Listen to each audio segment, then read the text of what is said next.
So this is a dog barking in the distance.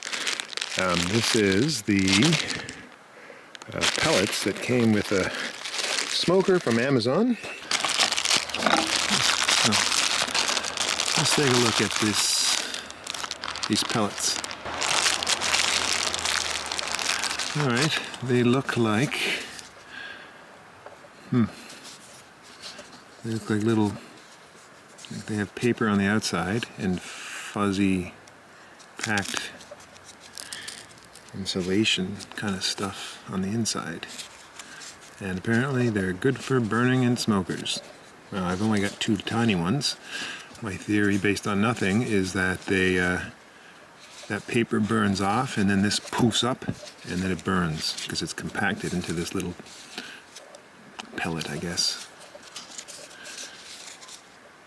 And I only have 2 of them. So, this is what I usually use, for my smoker fuel.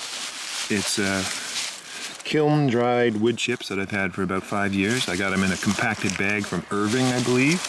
I've got some dried up spruce cones and a little bit of hay, or maybe it's straw. I don't know the difference.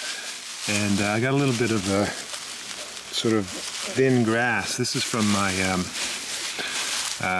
this is from the nest that a squirrel makes in my old chicken coop. It's slowly running out of material because I'm slowly burning it all. So we take the sports section from my local newspaper because, you know, that's not really news. Boop. There we go. And these lighters with their little blowtorchy thing, and the old-fashioned Hive tool with this kind of a curve on the end. It's just basically a paint scraper. It's the best one for poking down the material in the Hive tool, in the smoker, I mean. So here we go. Boop. I have to crop in because I don't want to burn my camera. Come on, little pellet. Catch on fire.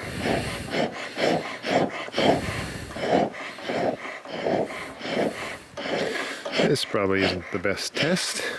I think you probably need a lot more than this to make this work. Let's just pull this thing out. Can we see this? There we go. Yeah, it's smoking. Ah, that's interesting. I guess it does work. Let's just, I don't know what I'll do. I'll just leave that there. Okay. Get that stuff lit. Throw that down there. Whoop, up, up. Yeah, maybe it'll work. Because what you want is something that you don't need to be puffing at all the time. You just light it and it just smolders for, you know, half an hour, or hours. Apparently there's the wood chips that you get out of the wood chips, or the wood pellets from wood pellet stoves. You toss them in. Once you get them lit up like this, they just smolder for hours, apparently. I was talking to the first guy that I knew who actually does this, and not just somebody on the internet, because, you know, you can't believe everything on the internet, apparently. He said that he threw in some pellets, wood stove pellets, and then just left the smoker after he was done beekeeping, and he just left it there, and he says it was smoking for 3 or 4 hours afterwards, just with wood pellet stuff. So I think the stuff that you buy commercially that's designed or sold or marketed as smoker fuel, that stuff is usually more expensive. Here's the first pellet. Yeah, that's almost gone already. And here's this one. Yeah, there's not much left actually. Let's dump it out. Let's see.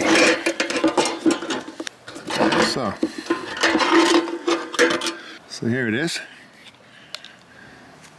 So it looks like a little, almost looks like a cigar. The butt end of a cigar or whatever. You know, and it's smoldering. There's smoke coming out of it. But the first one is already gone. So it almost looks like once it breaks that outer layer of paper that's compacting it all together, it just burns up pretty quick. All right, I mean, it's smoldering.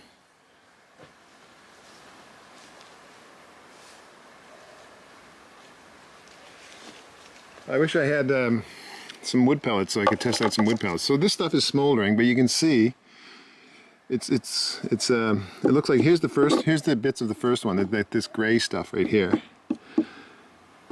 So that just turns to ash right away. And it looks like, yeah, once it splits up, let's see here. See, this is a torch-like lighter. These ones are the way to go. I know I bought one of those fancy pants, heavy duty, you know, blue canister propane lighters, torches, but you can't tip it upside down when you're lighting it, which is no good. So this is just the thing. It's like a gooseneck, and it works pretty good. It goes out though, when you got to give it a lot of space to stay lit, but still. So there you go. Not 100% sold on that. Maybe if you had like 20 of them in a smoker, it would work. But no, it's not really. I don't know. This isn't exactly a scientific test. So you can see it's sort of smoldering. And I guess if you had your smoker full of them, it might do the job. And here's my normal stuff. And this is a Dandant smoker, Dandant and Sons, made in Hamilton, Sumplin. And it's got the big D on it, and you can tell that wood. That's really thick. It's a nice, solid, thick piece of wood down here too. What you call it in there? That bottom perforated thingamajig. That's not coming out. That's stuck in there. This is all the creosote that builds up, and you can just feel like even the leather is pretty good. But this is just like, it's not that tinny stuff that you get on the Amazon smokers. You can really feel the difference. And this is a small Dandant smoker. They got the big ones.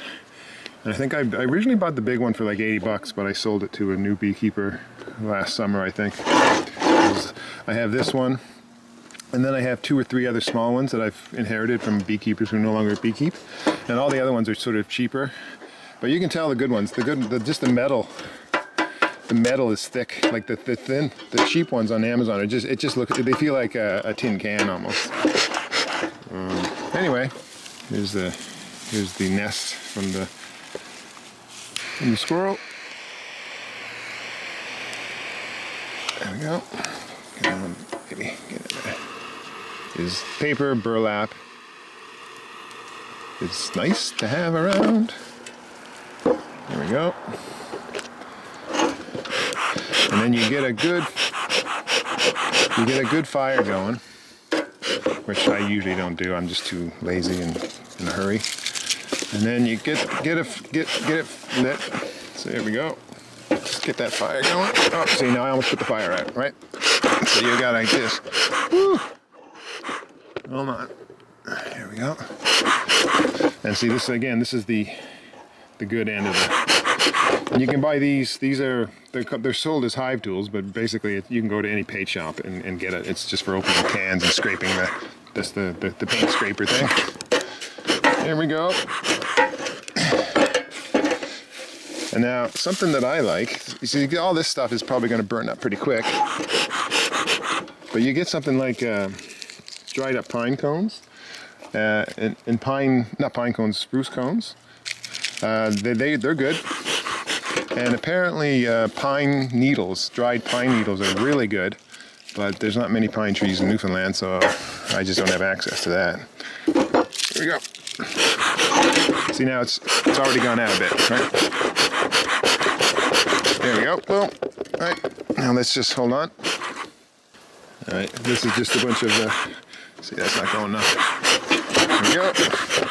That's it. Boop. Get that smoke going. Hear that crackly pop? There we go. Then just sort of stuff it in there.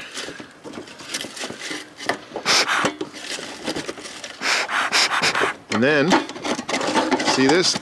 Okay. sometimes when I've got so much stuff poking out, I gotta use the Hive tool like this, and I have to jam it in there. There we go. We got a smoker. Now, she's lit. Now the key, the real good test, the proper test I suppose, would be to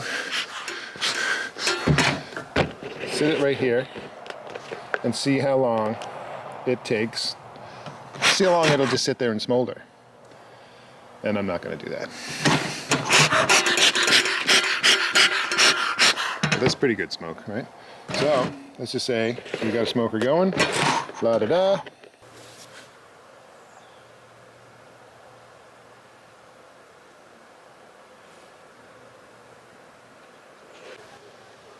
Okay, we're rolling. I'm just going to let that sit there and see how long it smolders. Just for fun.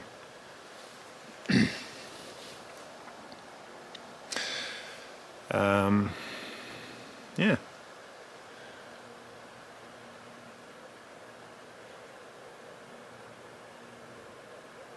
I'll come back here in 10 minutes and see if it's still smoldering.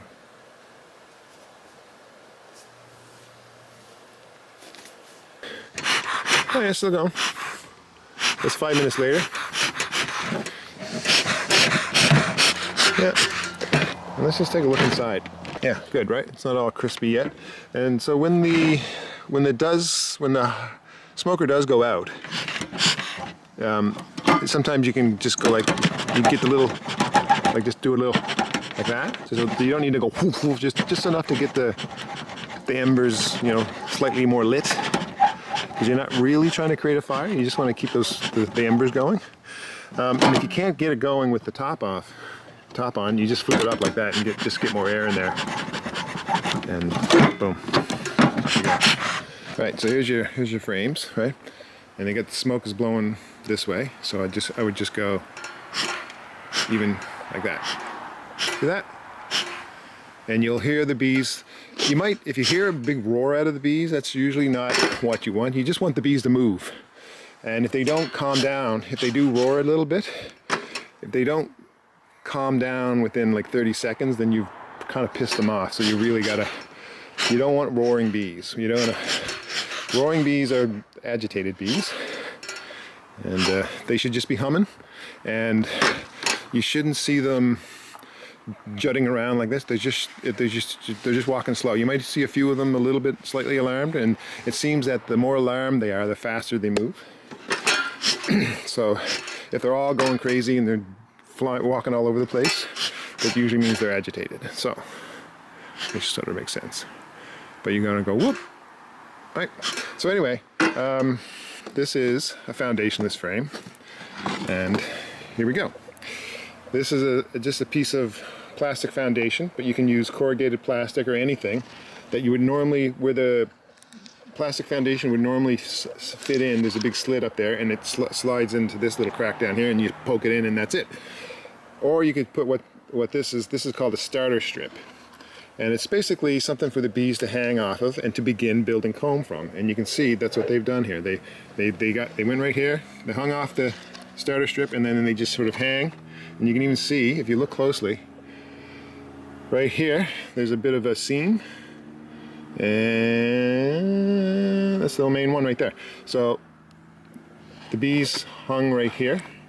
They hung in a sort of a bee ladder, and they'll start building right here. Whoop. And they start building right here, and then they start filling it in, and they just hang, they festoon. And then they make those bee ladders, and then from those bee ladders they start building the comb. And if you look closely at the comb, you can even see. Let's see that? There you go. See the other side? See that the crosshairs there? The triangular, the 3-line crosshairs right smack in the middle on the other side. That's the comb intersecting on the other side. And every comb on this side has intersecting comb on the other side. It's not just a tube going straight through.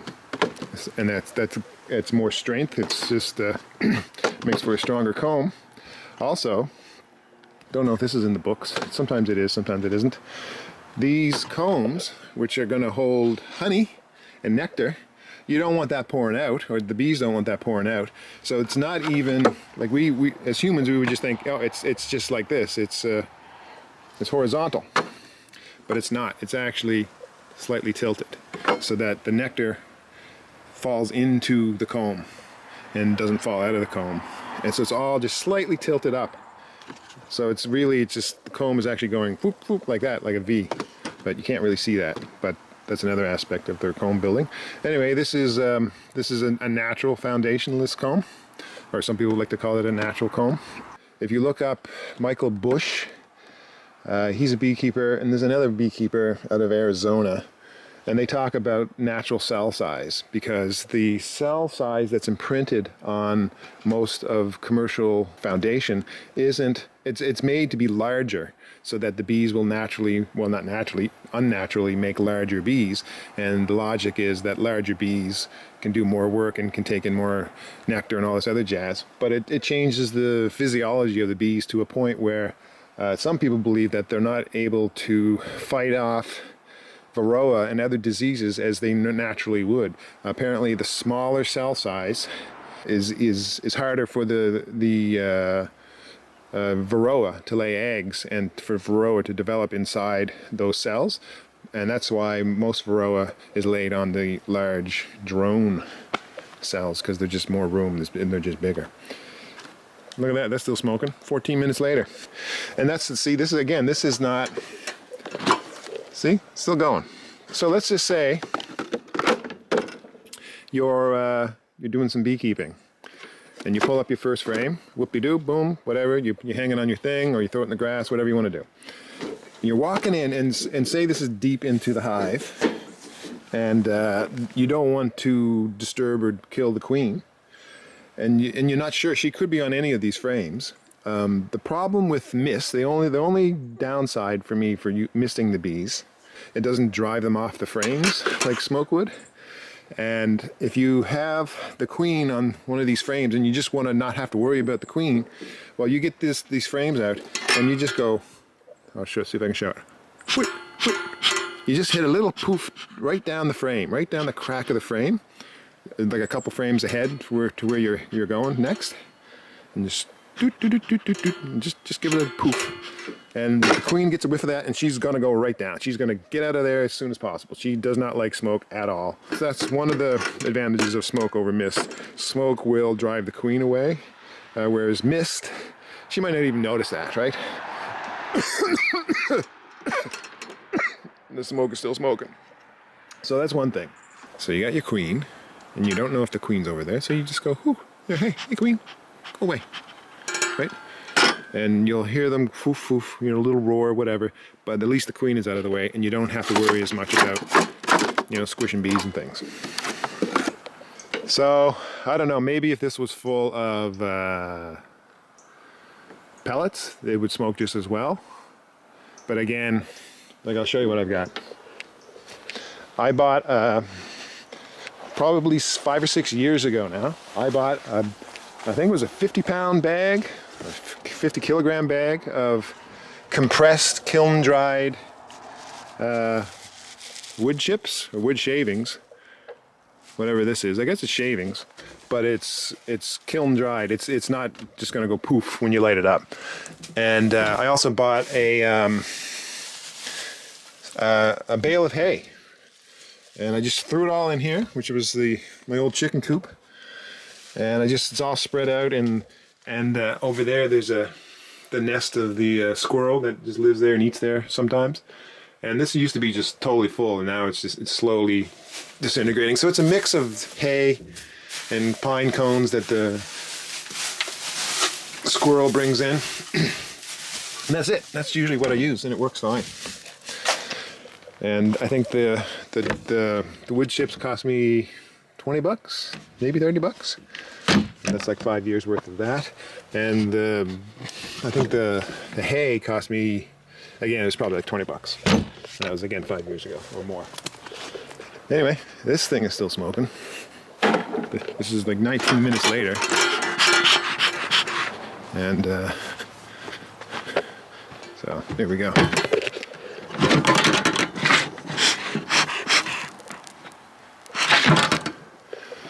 And yep, still plenty of fuel in there. Look at that smoke. And you don't want flame and cinders coming out of your, like that kind of stuff, which I do half the time. It still happens.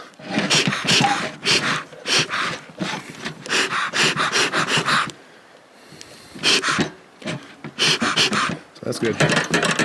So yeah, there's that store-bought stuff, but you know, you can get by with anything that's dry.